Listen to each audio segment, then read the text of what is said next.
Salve, salve, rapaziadinha! Acharam que não ia ter videoaula de revisão, né? Achou errado, vai ter, lógico que vai ter. Ó, avaliação 2, então, módulo 2, começando em 3, 2, 1, com a Lei de Terras, né? 1850, um ano bastante importante para o Estado brasileiro, porque, afinal de contas, duas leis fundamentais para entender o que é o Brasil no século XIX vão ser publicadas nesse ano. A Lei Eusébio de Queiroz, que vai abolir definitivamente aí o tráfico, né, de escravizados aí, que vem do além-mar, né, que vem de fora do Brasil. Não acaba a escravidão, mas acaba o tráfico, né, de escravizados. Mas também, em 1850, é publicada no Brasil aquela que ficou conhecida como a Lei de Terras, né? O que essa lei vai trazer, né? Como que ela altera o regime de concentração fundiária, o regime de obtenção de terras no Brasil? Até aquele momento, as terras no Brasil elas eram doadas pelo Estado brasileiro, né? Então, a gente sabe que desde lá, né, da criação das capitanias hereditárias, né, a maneira pela qual se apropriava da terra no Brasil era por meio da doação das sesmarias, né? Com a criação da Lei de Terras, em 1850, a alteração que vai acontecer é que a partir daquele momento você só pode ter uma terra no Brasil, aquelas que nunca foram pertencentes a ninguém, né, nem ao Estado e nem a um proprietário privado, você só vai poder obter aquilo comprando aquela terra, né? Qual que é a principal consequência disso? É que apenas as elites econômicas do nosso país é que vão poder comprar terra a partir daquele momento. Por quê? Porque a população brasileira ela basicamente é dividida entre as elites, alguns profissionais liberais, como médicos, professores, advogados, que não possuem tanto dinheiro assim para comprar grandes propriedades de terra, os escravizados e os trabalhadores livres, inclusive os imigrantes que estão começando a vir para o Brasil. Quer dizer, essa medida, quando ela altera a maneira pela qual você obtém terra no Brasil, ela vai favorecer exclusivamente as elites. Porque só as elites é que vão poder se apropriar da terra por meio de compra. Só elas vão ter poder para fazer, poder econômico, né? Para fazer isso. E a consequência disso é um aprofundamento, né, do nosso latifúndio, da nossa estrutura fundiária, né? Grandes propriedades de terra vão continuar existindo e vão se perpetuar no Brasil, criando esse problema de latifúndio, de concentração de terra que nós temos até os dias de hoje, por causa dessa lei de terras aí. Quer dizer, essa lei de terras ela vai apenas beneficiar as elites e ela vai trazer como consequência uma manutenção do latifúndio no Brasil. E já que a gente está falando de economia, vamos tentar caracterizar então um pouco como que é, né, a estrutura econômica do Brasil no século XIX. A gente sabe que a partir ali mais ou menos de 1820, 1830, o café ele já se torna o principal produto do Brasil, né, a ser desenvolvido nesse período. É aí que se inicia aquilo que nós chamamos de ciclo do café, né? Esse ciclo do café ele vai permanecer dentro daquela estrutura de mão de obra escrava, né, sobretudo. Claro que os imigrantes já vão começar a substituir a mão de obra, mas isso é papo um pouco mais para frente, a gente vai falar disso já já, mas ainda se mantém, né, como característica a mão de obra escravizada, escravocrata. A gente vai ter também, né, a característica de ser produzido em grandes latifúndios, e o café brasileiro ele é de tipo exportação, né? E apesar da gente falar que ela é uma monocultura, a gente vai tentar caracterizar um pouco mais essa monocultura daqui a pouquinho. O ponto é fundamental que nós saibamos qual é a localização geográfica do café brasileiro. O café brasileiro ele começa produzido ali ao redor, né, da cidade que é a capital do Brasil na época, né, onde está localizada a sede da coroa, né, a sede do Império, no Rio de Janeiro. E ele começa a se desenvolver ali nas margens, né, no vale do Rio Paraíba. Então, por isso que os primeiros movimentos de plantação de café no Brasil, eles acontecem primeiramente lá no Vale do Paraíba, até chegar na cidade de São Paulo, e a partir da chegada na cidade de São Paulo, ele vai então tomar um outro rumo. Ele vai se inserir no interior da cidade de São Paulo, em uma região que geograficamente é muito propícia para a produção do café. muitos latifúndios, com uma terra avermelhada, a terra roxa, no linguajar dos imigrantes, terra roça, ou seja, terra vermelha, que vai permitir que o café brasileiro ele se desenvolva com muita força dentro desse território do interior de São Paulo, graças às características geográficas, né, naturais dessa região. Agora, a gente sempre que fala de ciclos econômicos, a gente acha que só existe um produto. Peraí que não é bem assim, tá? Nesse mesmo período, ali, meados do século XIX, a gente vê, por exemplo, uma grande característica, uma grande proliferação de revoltas que vão acontecer ali entre os anos 1820, 1830 e 1840, as revoltas regenciais, né? Que vão ter uma série de características ali delas, mas, sobretudo, uma característica importante dessas revoltas é o embate estabelecido entre as elites locais destas cidades rebeldes contra o poder centralizado, né, lá no Rio de Janeiro, caracterizado ali pelos conservadores, pelo Partido Conservador que está no poder lá no Rio de Janeiro. E qual a relação econômica que se estabelece entre as revoltas e a questão ali do ciclo econômico do café? É que o café, como nós vimos, está localizado no Rio e em São Paulo. As elites locais, por exemplo, de Pernambuco, elas não trabalham com o café. Em Pernambuco se desenvolve principalmente ainda a cana-de-açúcar, o algodão e a mandioca. Como o Brasil ele tem característica, né, de olhar exclusivamente para uma monocultura, ou seja, ele favorece exclusivamente a produção do café, todo o resto, como por exemplo, nessa produção econômica caracterizada ali e característica de Pernambuco, ela vai perder espaço dentro dessa produção econômica. Outra cidade rebelde importante é Porto Alegre, Rio Grande do Sul, que aí não é nem o café, que é produto de São Paulo e do Rio de Janeiro, mas também não são esses gêneros agrícolas que eu citei lá de Pernambuco, não, como a mandioca, né, o açúcar e o algodão. No Rio Grande do Sul, o principal produto a ser desenvolvido, a principal característica econômica é a produção de carne, né? O charque, que vai ser a principal motivação para os embates lá na Revolução Farroupilha, ok? Nesse período, né, revoltoso da história do Brasil, né, caracterizado ali pelas revoltas regenciais, a gente vai ver uma revolta muito específica que acontece ali em Salvador, né, na Bahia, em 1835, que ela vai ser diferente de todas as outras que a gente estudou, né? Eu tô falando da revolta dos malês, né? Uma revolta feita por escravizados e ex-escravizados ali da Bahia, principalmente de Salvador, e vai ser uma revolta escrava, portanto os objetivos dessa revolta não é nem acabar com a escravidão, né? É incorreto falar que eles lutavam pelo fim da escravidão. Eles lutavam para se libertar. E a libertação significava voltar para a África, o primeiro e central objetivo desse movimento. Também havia, né, como objetivo destruir os templos da religião católica, assassinar os senhores de escravos, né, brancos ali da cidade de Salvador, muito influenciados pela revolta do Haiti, que acontece lá em 1789.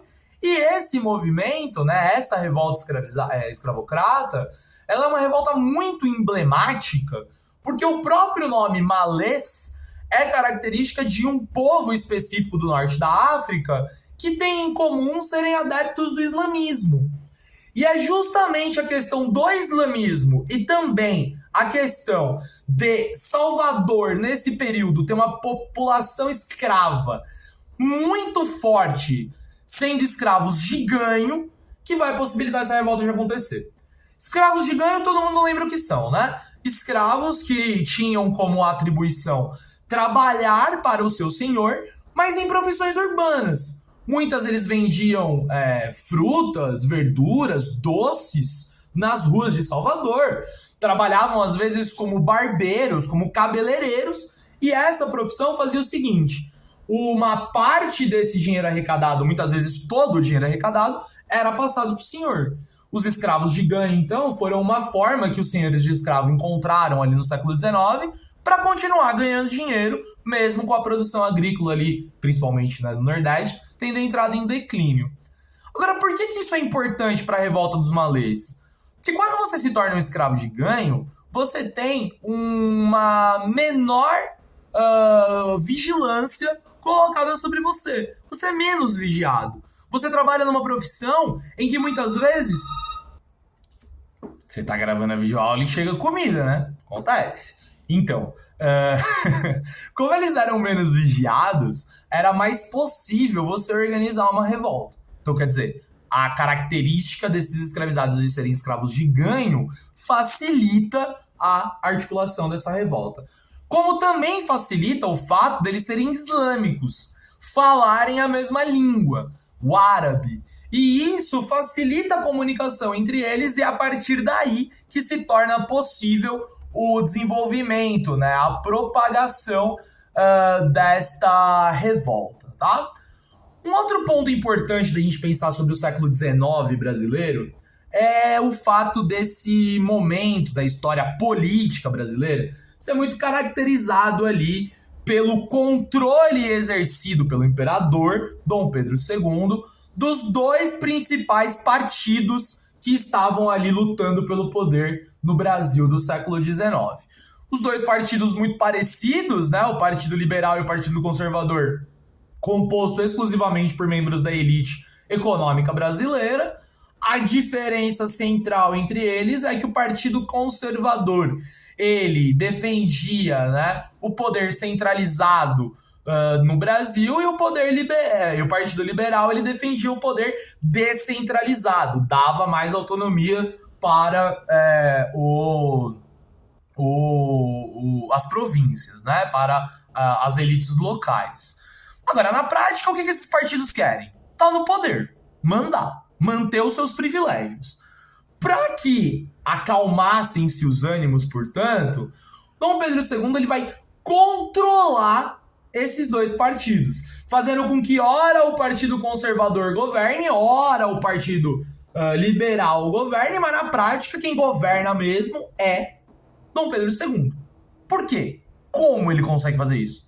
Pelo poder moderador, que está presente lá na Constituição de 1824 e que dá um poder superior, o quarto poder no Brasil, né, acima do legislativo, do executivo e do judiciário, e esse poder moderador, esse quarto poder, controla os outros três. É assim que Dom Pedro consegue, ora o Partido Republicano, ora o Partido Conservador estar no poder. Agora, o poder moderador presente no Brasil do Segundo Reinado, vai também permitir que se crie uma prática no Brasil que ficou conhecida como o parlamentarismo às avessas. Eu já começo agora a explicar ele para vocês. O parlamentarismo no Brasil, ele ficou conhecido como sendo às avessas quando a gente compara o parlamentarismo brasileiro com o parlamentarismo britânico, que se desenvolve ali pós-Revolução Gloriosa. Como a gente sabe, vocês estudaram ano passado, o parlamentarismo inglês, ele nasceu justamente para que a política, os membros da política, controlassem o poder autoritário da monarquia, né? O poder, então, absolutista do rei.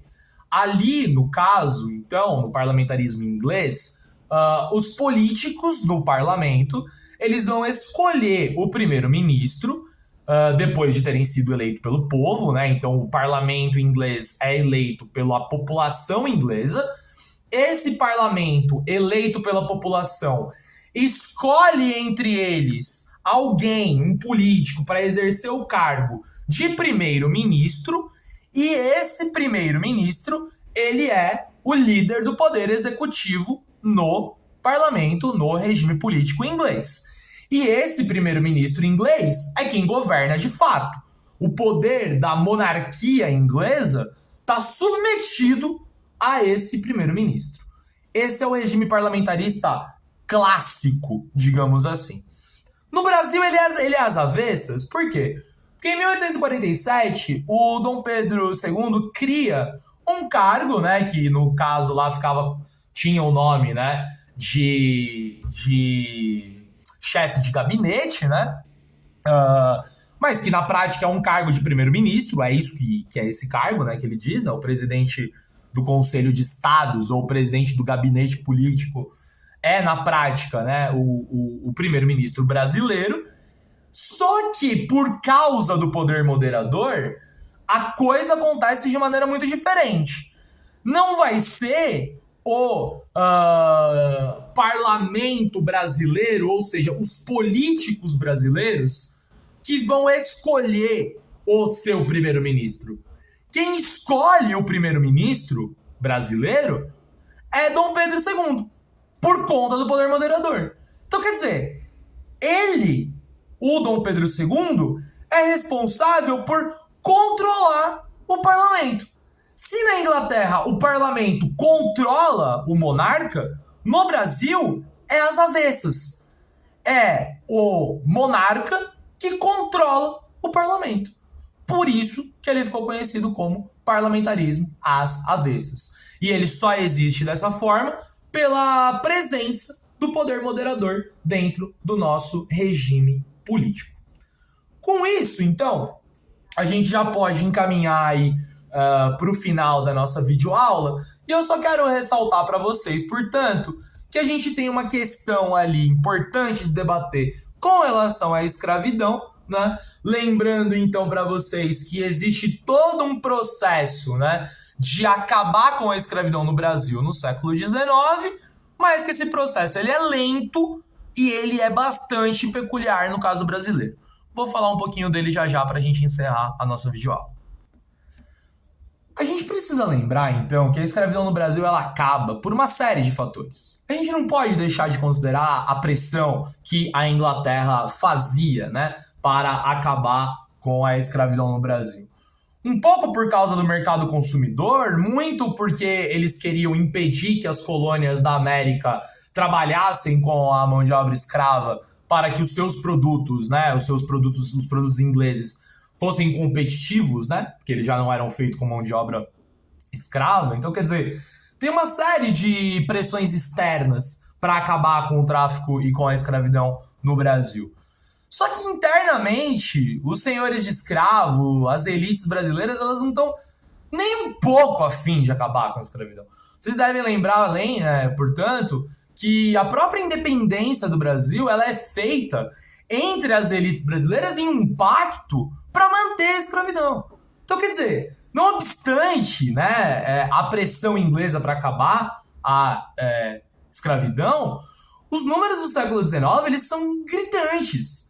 A escravidão durante o século XIX ela aumenta exponencialmente, até que o tráfico acaba efetivamente em 1850, a escravidão não acaba e aumenta ali ainda, a partir de 1850, o tráfico interno, ou seja, escravizados do Nordeste brasileiro vão ser vendidos para as regiões do Sudeste, onde se produz café no Brasil. Então, quer dizer, o século XIX, por mais que ele acabe com a escravidão, acaba de um jeito muito complexo, né? Para dizer o mínimo.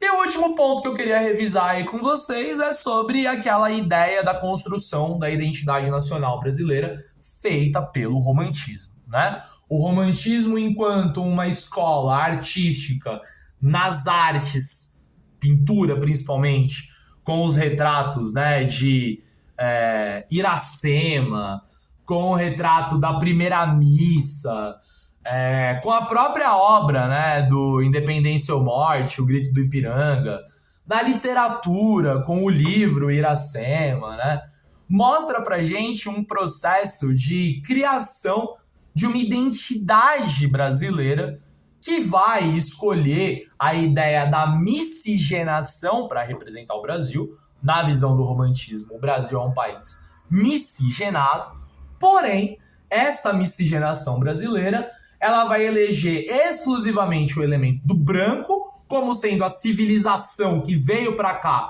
para desenvolver esse território que era habitado por pessoas não civilizadas, ele tá fazendo uma leitura ali dos indígenas, então, nesse processo, e o romantismo cria essa característica.